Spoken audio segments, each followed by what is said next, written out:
Bueno, iniciamos el caso clínico. Una mujer de 36 años, cuya enfermedad actual se inicia 2 meses antes, con astenia, dinamia, pérdida de peso, artralgias y artritis en articulaciones pequeñas y grandes, asociados a edemas generalizados y un ras cutáneo, especialmente en miembros inferiores. Además de eso, relataba una orina espumosa y por este motivo ella llegó a la consulta. No tenía antecedentes patológicos relevantes y su examen clínico estaba algo hipertensa, con presión arterial de 140/90, tenía una púrpura palpable en zonas expuestas en miembros inferiores que ahora vamos a mirar, y además de esto tenía un ras malar. Las articulaciones metacarpofalángicas distales y proximales y las muñecas estaban dolorosas y además tenía edemas generalizados. Estos fueron sus laboratorios iniciales: una hemoglobina de 8, tenía unos títulos elevados de anticuerpos antinucleares en 1/320, también tenía unos anti-DNA positivos, estaba hipocomplementémica y una proteinuria en rango nefrótico en 5.5 gramos. La creatinina estaba elevada y tenía una filtración glomerular baja. También llamando la atención la presencia de una hematuria, característicamente hematíes dismórficos con acantocitosis en el 5%. Este era el sedimento urinario, que era un sedimento urinario muy activo, con proteinuria, hematuria, en campo cubierto. Ya habíamos dicho, tenía la dismorfia y también tenía presencia de cilindros hemáticos. Este fue el ras, que era un ras palpable en miembros inferiores. Otros estudios que se realizaron mostraban unos ANCAs positivos. También la proteinasa, el PR3, estaba elevado en títulos de 40.13, con un control ahí de 10, y la mieloperoxidasa era negativa. Esta biopsia de piel mostró una vasculitis leucocitoclástica. Las anticardiolipinas fueron negativas, así como el anticoagulante lúpico, y la serología viral fue toda negativa. La radiografía de tórax no mostró granulomas ni ningún compromiso pulmonar. Entonces, la doctora Toriolo nos va a mostrar los resultados de la biopsia renal. Voy a mostrar la biopsia de esta paciente lúpica que el doctor recién contó tan detalladamente.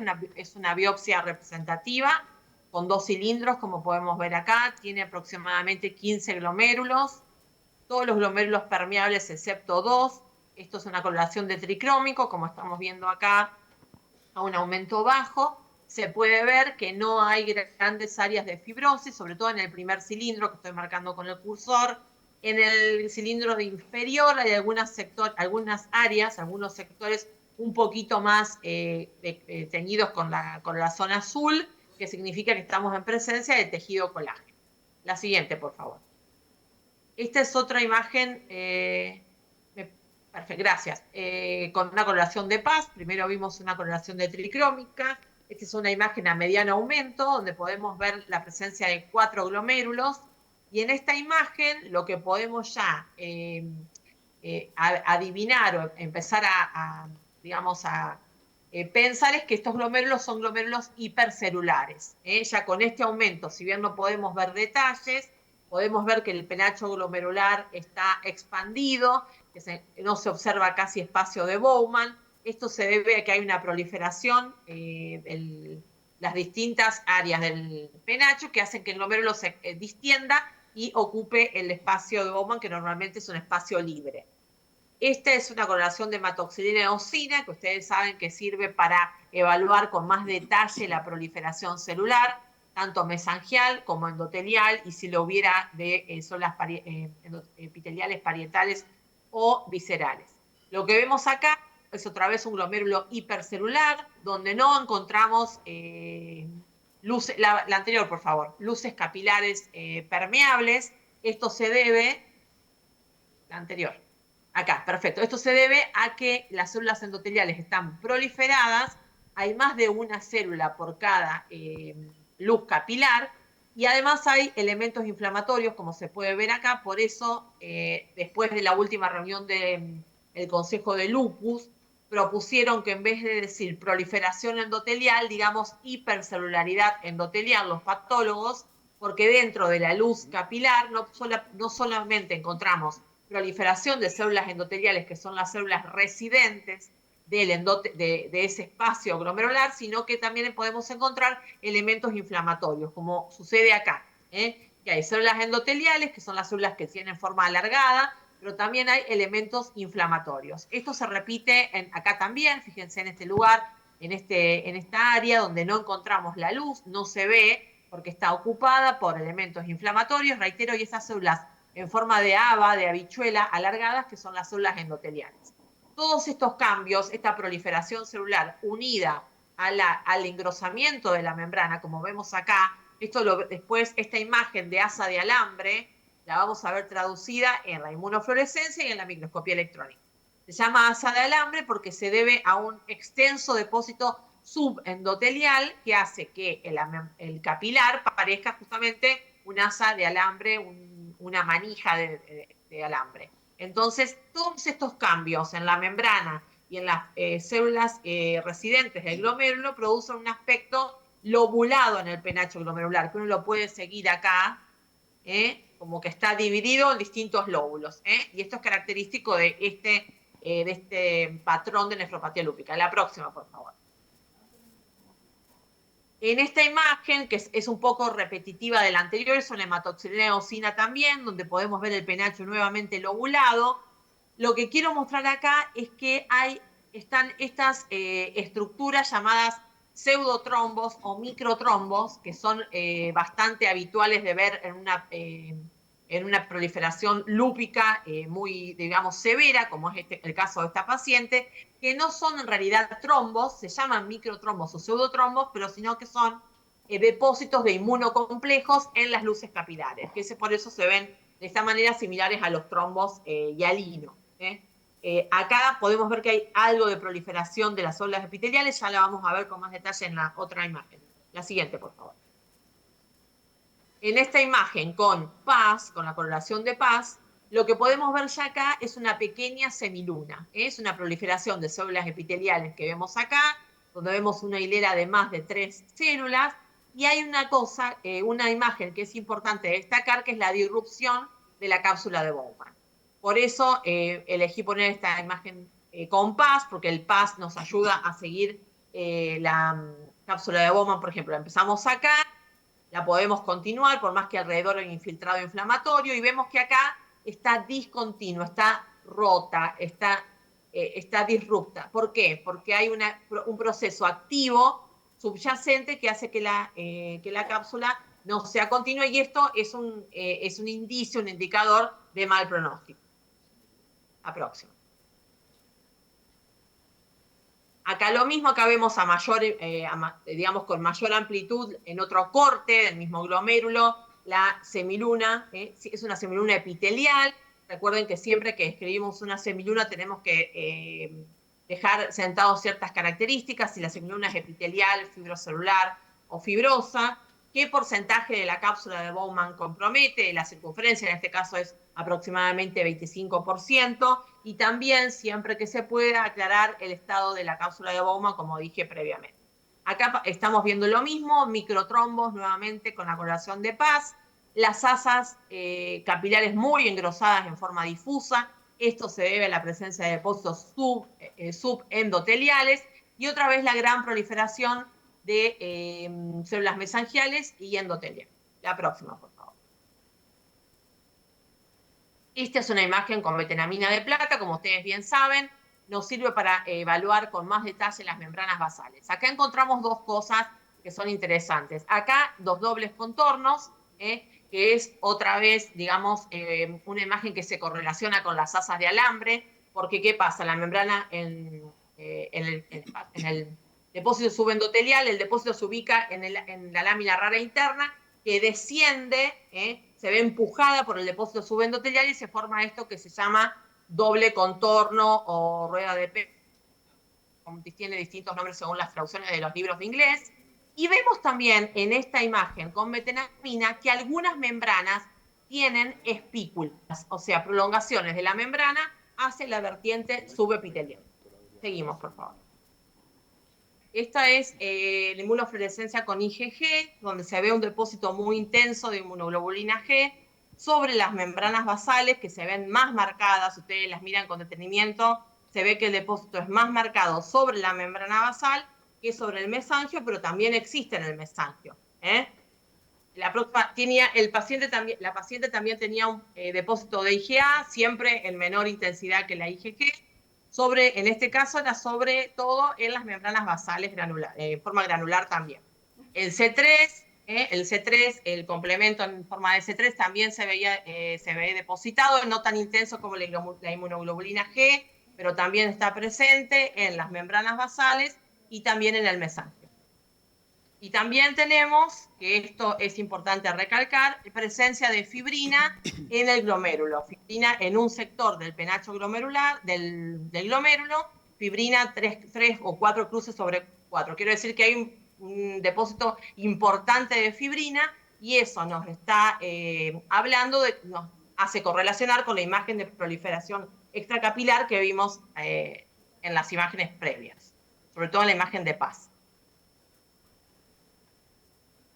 Y ahora, estas son imágenes en microscopía electrónica. Esta es una imagen panorámica a menor aumento, para que ya podamos ver en el centro, por ahí Adriana lo puede marcar mejor, donde hay un capilar glomerular con un depósito subendotelial muy extenso, que esto es la correlación ultraestructural de la imagen en asa de alambre que yo les mostraba hoy del capilar glomerular muy engrosado en la parafina. En la otra imagen vamos a ir viendo esto con un poco más de aumento. Acá vemos a la derecha ese mismo capilar con un depósito muy extenso que es completamente circunferencial, que rodea todo el capilar, bien en el lado del subendotelio, eso también es importante ver, que se extiende hacia el área mesangial. Si uno ve la parte inferior, se va extendiendo el área paramesangial y mesangial también, que esto es muy frecuente del lupus, ¿no? Tipo 4, que los depósitos estén en todo el glomérulo.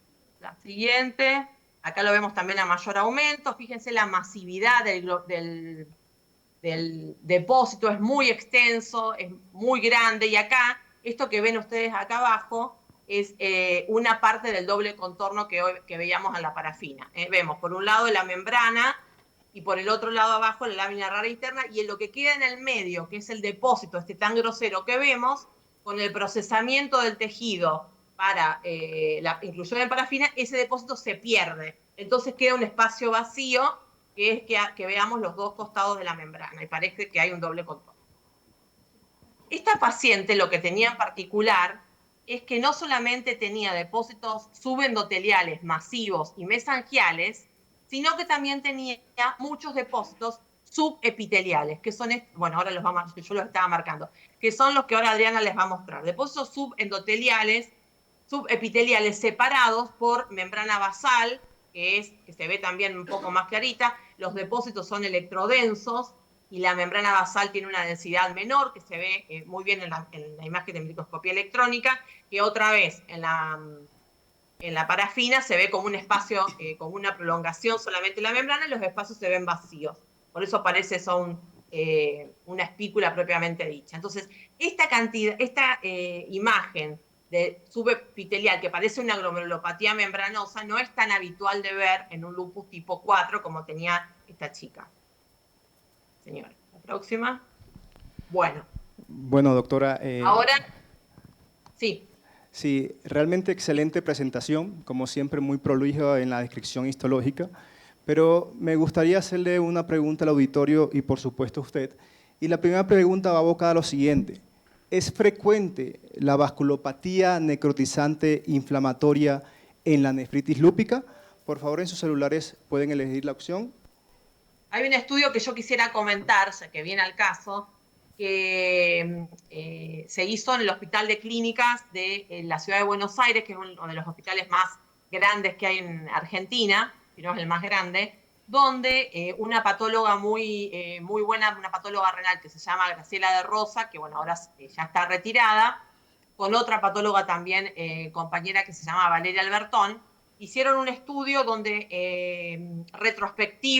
un estudio retrospectivo, observacional y transversal, y juntaron biopsias de 160 pacientes lúpicos y dividieron estos 160 pacientes en 3 grupos: pacientes lúpicos con vasos normales, pacientes lúpicos con aterosclerosis y pacientes lúpicos con vasculopatía lúpica, ¿no? Esos 3 grupos se hicieron de acuerdo, bueno, a la edad, al tipo de lupus, al cuadro clínico, a la proteinuria, etcétera. Bueno, parámetros clínicos que no vienen al caso en este momento. Los pacientes que tenían vasculopatía lúpica se dividieron en 3 grupos básicamente: pacientes que tenían depósitos inmunes no complicados, depósitos inmunes complicados y vasculopatías inflamatorias. Depósitos inmunes significa que el paciente en algún vaso de la muestra biópsica tenía depósitos de inmunoglobulina y C3.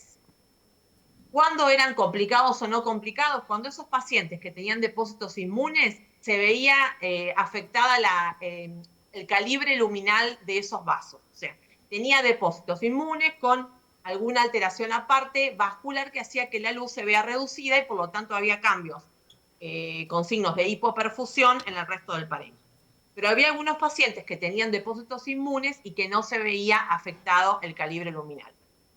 El otro grupo, que es el que nos interesa, de las vasculopatías inflamatorias, de los 160 pacientes que fueron incluidos en este estudio, solamente 17 pacientes presentaron vasculopatía no inflamatoria, o sea, 10% de los pacientes. Esos pacientes, la mayoría de ellos se presentaron con insuficiencia renal, proteinuria e hipertensión, y algunos con, bueno, una evolución rápidamente progresiva. Estos pacientes, el 97% estaban clasificadas su biopsia como una nefropatía lúpica tipo 4, y solamente de los 17 pacientes, un solo paciente pertenecía a la clasificación de nefropatía lúpica membranosa. Bueno, con esto les contesto que no es muy frecuente esta presentación en pacientes lúpicos, ¿no? La presentación con una vasculopatía inflamatoria. Sí, efectivamente, doctora. Realmente, digamos, los pacientes, cuando este estudio, que fue un estudio bastante importante, se hizo la correlación clínica, y los pacientes que presentaban un 16% de la vasculitis necrotizante no inflamatoria, desde luego tenían peor pronóstico. Si nos damos cuenta, en el cuadro púrpura, la vasculopatía necrotizante inflamatoria no hace parte del espectro de vasculopatía lúpica, sin embargo, nuestra paciente tenía esa patología. La siguiente. Y la segunda pregunta, desde luego, va dirigida también al auditorio, no sé si se pudo solucionar. Entonces, ¿es frecuente, ¿sí?, la asociación de nefritis lúpica y vasculitis ANCA o síndrome de overlap? Muy bien. Doctora, más o menos el auditorio responde que no es frecuente, ¿sí?, el overlap o la presencia de ANCA en pacientes con nefritis lúpica. ¿Qué nos podría decir usted sobre esto? Sí, bueno, la verdad que no es, como les expliqué anteriormente, no es frecuente. Hay algunos pocos casos reportados que les voy a mostrar ahora. Hay un caso muy interesante que se los recomiendo de un grupo de Viena junto con Viena y Praga, que ellos cuentan la historia de este paciente que se asocia con vasculitis tipo ANCA. También hay otra publicación bastante interesante de un grupo egipcio donde también cuentan la asociación entre pacientes con lupus y ANCAs, que en una persona mayor, que también es bastante extraño. Y también en un varón, una asociación de un paciente lúpico que tiene una vasculitis sobrepuesta, o sea, overlap con un varón. Eso sí que es una asociación bastante nefasta, porque sabemos que a los varones, a los hombres les va peor con el curso del manejo de lupus, manejado incluso de la misma manera que las mujeres, y aparte del sexo del hombre, la presentación clínica junto con el ANCA, realmente la evolución es muy mala.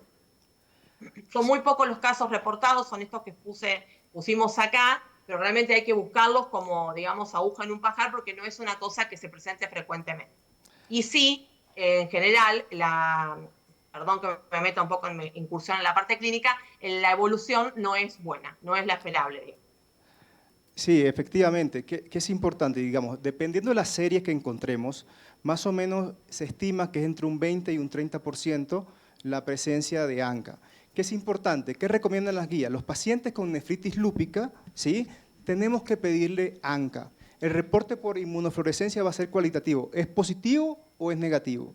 Nosotros como clínicos tenemos que pedirle en la ELISA para determinar si es mieloperoxidasa o si es proteinasa 3. ¿Y eso por qué es importante? Recordemos que la mieloperoxidasa y la proteinasa 3 simplemente son enzimas que están contenidos en los gránulos azurófilos de los neutrófilos. ¿Y qué significa o qué relevancia clínica tiene esto? Pues la relevancia clínica es la siguiente. Cuando el paciente tiene mieloperoxidasa, ¿sí?, básicamente tiene una vasculitis más limitada del riñón. Cuando el paciente tiene proteinasa 3, pasan 3 cosas que son muy importantes. La primera, el paciente que tiene proteinasa 3 tiene más compromiso extrarrenal, ¿sí?, como la tenía nuestra paciente, tenía vasculitis, leucocitoclástica, ¿sí?, tenía compromiso extracapilar difuso en la histología, ¿sí?, que se ve muy frecuentemente en los pacientes con PR3. Además, los pacientes con PR3 tienen más recaída. ¿Y qué implicación tiene nosotros como clínicos? Ser más agresivos con el tratamiento. Entonces, esta pregunta también va abocada también al auditorio y me gustaría preguntarle a usted también, doctor Aroca, que usted tiene amplia experiencia, una gran corte de pacientes con nefritis lúpica, principalmente en el Caribe colombiano, ¿cuáles son los predictores clínico-patológicos de mal pronóstico en esta paciente desde el punto de vista renal? Por favor, en sus celulares, si pueden seleccionar la opción. Entonces, la opción A básicamente es proteinuria, tasa de filtrado y microhematuria. La opción B es proliferación extracapilar, fibrosis intersticial y atrofia tubular y lesión vascular. La opción C, hipertensión, inmunoserología como complemento y anti-DNA positivo. Y la última opción, todas las anteriores.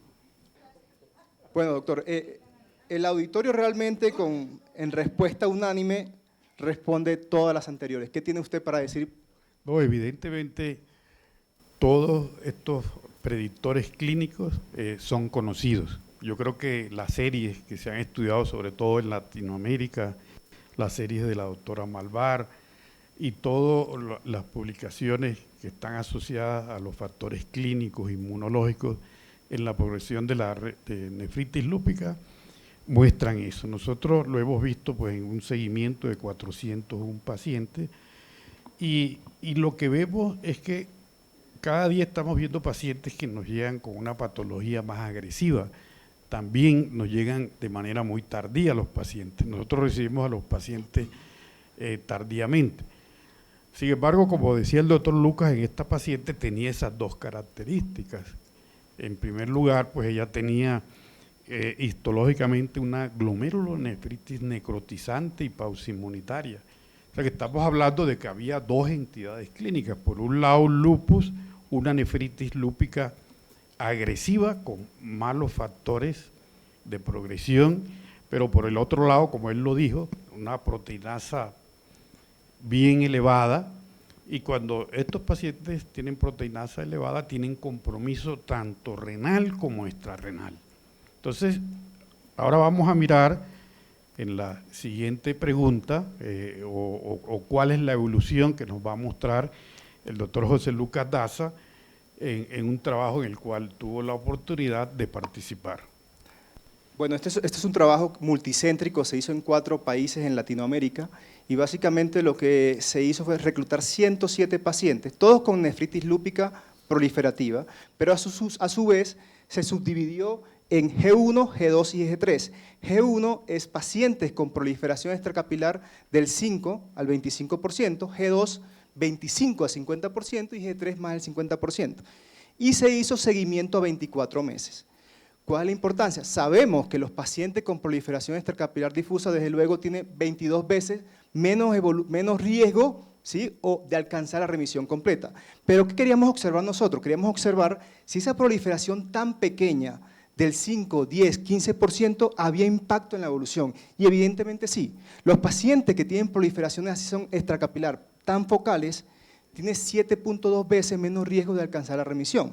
Si nos damos cuenta, en el área de la curva, cualquier paciente que tenga proliferación extracapilar, independientemente el compromiso, desde luego, entre más extenso, peor pronóstico, tiene menor riesgo de alcanzar remisión completa. ¿Y qué enseñanza nos deja esto? Que básicamente la proliferación extracapilar depende mucho del mecanismo patogénico para que el paciente no alcance la remisión completa. Entonces viene la otra pregunta, doctor Lucas, y bueno, el auditorio también. ¿Cuál o cuáles de los siguientes tratamientos está indicado inicialmente en esta paciente? Hidroxicloroquina más pulsos de metilprednisolona, prednisolona, ciclofosfamida, mofetilmicofenolato. Por favor, seleccionen su opción.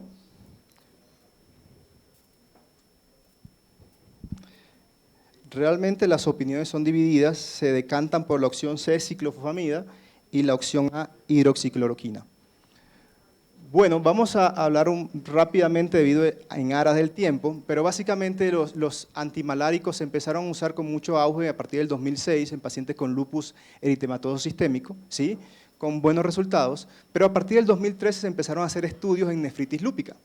¿Sí? Fue en el 2024, si quiere doctor la siguiente, en el 2024, donde Vizcarra básicamente ratifica lo que son las virtudes de los antimaláricos, que básicamente ¿cuáles son? Los pacientes tienen menos recaída, los pacientes tienen mayor tasa de remisión, y por eso, ¿sí?, la indicación de las guías actuales es una evidencia 1C, lo que quiere decir que los antimaláricos, desde luego, hacen parte de la piedra angular del tratamiento.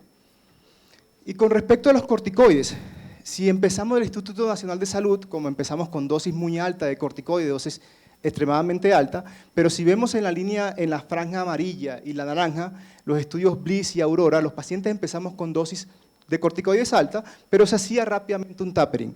Pero la pregunta que uno se hace es, ¿hay estudios clínicos aleatorizados controlados que avalen el uso de corticoides? Y la respuesta es no. ¿Sí? No sabemos qué paciente si le damos pulso, no sabemos si le damos dosis alta. Sin embargo, las guías prácticas clínicas recomiendan lo siguiente: si yo al paciente le doy altas dosis de corticoides, moderada dosis o dosis reducida, lo que sí queda claro es que los efectos tóxicos del paciente con corticoides son bastante notables. Entonces, en la semana 5, los pacientes tienen que tener una reducción ostensible de la dosis del corticoide. Y esta es una pregunta que realmente, más allá de las guías prácticas clínicas, lo que sí me gustaría saber, doctor. ¿Cómo, perdón? La respuesta es hidroxicloroquina más corticoides. Entonces, doctor, básicamente estos pacientes que son muy complejos, cuando uno lee fisiopatología de lupus, la verdad que es hermosa, pero básicamente estos pacientes, ¿cuál es el objetivo del tratamiento de los pacientes con nefritis lúpica? Sí, realmente, bueno, estamos metiéndonos un poquito en el terreno de la doctora Ana, pero muy rápidamente, tratar de conseguir una proteinuria, por lo menos en los primeros 3 meses, una reducción del 25%, un 50% a los 6 meses, y de tal manera que entre los 12 y los 24 meses ya haya una remisión pues parcial, o cosa que pues es muy difícil. Este es un estudio pues que lo muestra, hay diversos estudios que también lo muestran, y vemos que al abordar estos pacientes nosotros vamos a tener 2 tipos de tratamiento. Un tratamiento inicial, que es la fase de inducción, y luego el tratamiento de mantenimiento. Yo creo que ahora la doctora Ana Malvar más tarde nos va a mostrar un poco cuál ha sido pues la respuesta a los 3, cuál ha sido la respuesta a los 6 meses o la respuesta a los 12 meses. En nuestro medio no es fácil conseguir una respuesta rápida, porque en muchas ocasiones los pacientes tienen predictores de mal pronóstico por el tema genético, pero también el tema de la pobreza extrema es un tema que impacta mucho la respuesta de los pacientes. acá el doctor José Lucas los va a mostrar, pues que este es un aspecto importante y es el tema del sedimento urinario activo que a veces se le olvida al clínico. Sí, doctor, efectivamente. Ese fue un artículo realmente que me terminó de enamorar mucho la nefrología cuando yo vi esa imagen con la doctora Graciela de Rosa, donde yo vi vimos el capilar glomerular y en ese momento estaba atravesando el glóbulo rojo. Y básicamente cuando hacemos el sedimento urinario, porque muchas veces algunos pedimos uroanálisis, reportan 10 a 15, pero ¿qué son 10 a 15 rojos? Tenemos que discriminar si es dismórfico y si es dismórfico, si es acantocito o no. ¿Por qué? Porque si un paciente tenemos con hematuria dismórfica, un cilindro hemático tiene una sensibilidad por encima del 95%. Por eso los italianos le dicen la biopsia líquida. Es decir, que los clínicos tienen que seguir utilizando el sedimento urinario que a veces nos olvidamos de él. Entonces, doctor Lucas, hemos hablado y hemos visto cuáles cree usted que serían las metas que es difícil cumplirlas en nefritis lúpica. Son pacientes complejos, no es fácil cumplirlas. Sí, desde luego, doctor, efectivamente, si observamos esos datos, no son nada alentadores. Solamente con los objetivos actuales o anteriores, remisión completa solamente un 40%. Recurrencia casi un 60-66%. Los pacientes con nefritis lúpica, casi 30%, van a enfermedad renal crónica terminal. Y sumando el problema los pacientes que van a terapia de sustitución renal y son lúpicos, hay que multiplicar la mortalidad por 27. Entonces, es un reto para todos nosotros los clínicos intentar mejorar estas cifras. Bueno, la doctora Malvar más tarde también nos va a mostrar las nuevas alternativas de tratamiento y cómo estas pueden impactar esas cifras. Viene la otra pregunta, entonces, ¿cuál esquema de tratamiento de inducción pudiera estar indicado para esta paciente que vimos? Porque es un caso pues ya más complejo. Si inician con ciclofosfamida y o rituximab o pulsos de metilprednisolona, o se quedan con micofenolato, pulsos de metilprednisolona, o si ya comienzan a utilizar las guías belimumab, micofenolato, pulsos de metilprednisolona, o si usan una terapia en base a voclosporina, micofenolato o pulsos de metilprednisolona. Si hay respuestas aquí en el auditorio. Sí, la respuesta básicamente se decanta por la opción A, que es ciclofosfamida y o rituximab. Entonces, básicamente, y esa creemos nosotros que es la estrategia terapéutica más adecuada. Y vamos a intentar explicar por qué. Básicamente, en el 2012, cuando salieron las guías, teníamos una opción dicotómica, o era alquilante o era ácido micofenólico. A partir del 2024, por lo menos el abanico terapéutico se abrió un poquito más. Belimumab y voclosporina. Pero rápidamente vamos a hablar de los estudios pivotales, principalmente la voclosporina, que básicamente rápidamente, ¿qué es? La voclosporina es, como sabemos, un calcineurínico. Este estudio, Aurora, ¿sí?, reclutó más de 350 pacientes. Y lo que hizo básicamente fue, los pacientes que venían con terapia estándar, le adicioné voclosporina 23.7 miligramos cada 12 horas, lo evalué a la semana 52 con la terapia de respuesta renal primaria, que básicamente, ¿qué era? La relación proteinuria-creatininuria menos de 0.5 y un filtrado glomerular estable. ¿Qué reportó? Los datos son robustos y contundentes a favor de la voclosporina y además de esto reduce el 50% el valor de proteinuria. Queda siempre, digamos, cuando nosotros empezamos a utilizar CNI, el riesgo de nefrotoxicidad de estos pacientes. Y básicamente se hizo una extensión del estudio, que fue el Aurora 2, donde se evalúa 36 meses y básicamente se dan cuenta, las líneas se entrelazan, lo que quiere decir que no hay diferencia con el placebo en cuanto a la voclosporina. Pero volvamos a nuestra paciente. ¿Por qué desestimamos la voclosporina? Porque básicamente es una paciente con una rápidamente evolutiva, es una paciente que tiene un filtrado menos de 40, es una paciente que tiene mucho compromiso extrarrenal y la siguiente, doctor, y la voclosporina no se determinó o no fue el dato en el estudio para evaluar respuesta compromiso extrarrenal.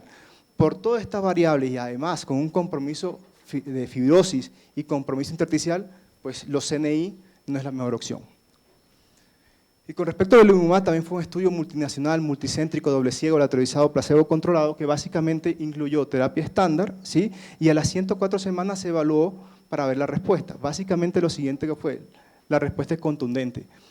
Los pacientes bajaron 63% el riesgo de muerte y recaída renal.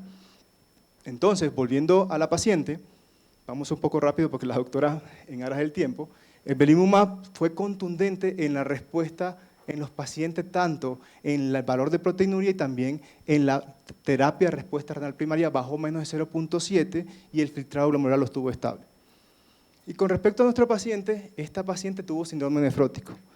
En el estudio, a los pacientes que les fue bien con belimumab eran pacientes con proteinuria menos de 3 gramos. Esta paciente tenía 5.5. Y sumado a esto, tenía PR3 y sumado a esto, tenía una rápidamente progresiva.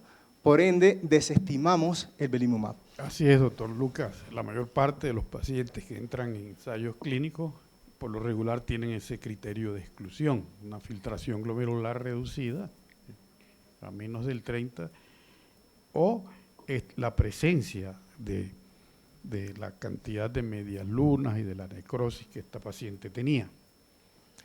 Y con respecto, digamos, a la opción A, básicamente tenemos una paciente que realmente mal pronóstico histológico y clínico, proteinasa 3, proliferación extracapilar difuso, compromiso extrarrenal con vasculitis leucocitoclástica. Aparte de esto, vasculitis necrotizante inflamatoria. ¿Qué dicen las guías actuales y qué dice el Colegio de Reumatología? Los pacientes que se presenten con 2 enfermedades severas, se deben tratar las 2. Y la opción más plausible sería rituximab más que alquilante. ¿Por qué? Porque la paciente tenía proteinasa 3 y la paciente era una paciente joven. Entonces, creemos que la opción más adecuada, o la estrategia terapéutica más adecuada, debió ser rituximab. O plasmaferesis, en conjunto con rituximab. Pero bueno, fue un caso pues muy complejo. ¿Qué pasó con esta paciente? Bueno, en ese momento su grupo tratante optó por manejarlo con dosis alquilante, utilizó el esquema del Instituto Nacional de Salud. A pesar de eso, esa mujer evolucionó, aumentó la proteinuria, tuvo más caída de filtración glomerular y a los 6 meses ya ella estaba en terapia de reemplazo renal sustitutiva. En resumen de este caso clínico, nosotros pues podemos concluir que fue una mujer pues, que probablemente de algún estrato socioeconómico, de condiciones adversas o que llega tardíamente a un servicio de nefrología, hace un lupus severo, se sobrepone una vasculitis con ANCA positiva, con asociación del PR positivo, con los hallazgos clínicos muy bien expuestos por la doctora Toniolo, con creatinina elevada, con proteinuria severa y con una biopsia renal que nos mostraba un panorama realmente difícil, glomerulonefritis extracapilar, vasculitis necrotizante. Esto lleva a que realmente la biopsia renal siempre va a ser la brújula que nos va a indicar. Si no tenemos la biopsia renal, porque algunos clínicos piensan que pudiera manejarse los pacientes con lupus y nefritis lúpica, insuficiencia renal, por ejemplo, con ciclofosfamida, o de pronto hay algún reumatólogo, no sé si hay en el auditorio que dice, no, ponle ciclofosfamida, pero realmente nuestra brújula es el nefropatólogo. Por eso es la correlación entre el clínico y el nefropatólogo debe ser muy estrecha para evitar eso. O sea que nosotros, además de eso, en nuestro medio requerimos de carácter urgente, y va a ser también función del comité glomerular, hacer la adopción de guías, hacer los consensos para el manejo de estos pacientes. Bueno, muchas gracias a todos y muchas gracias a la doctora Toniolo.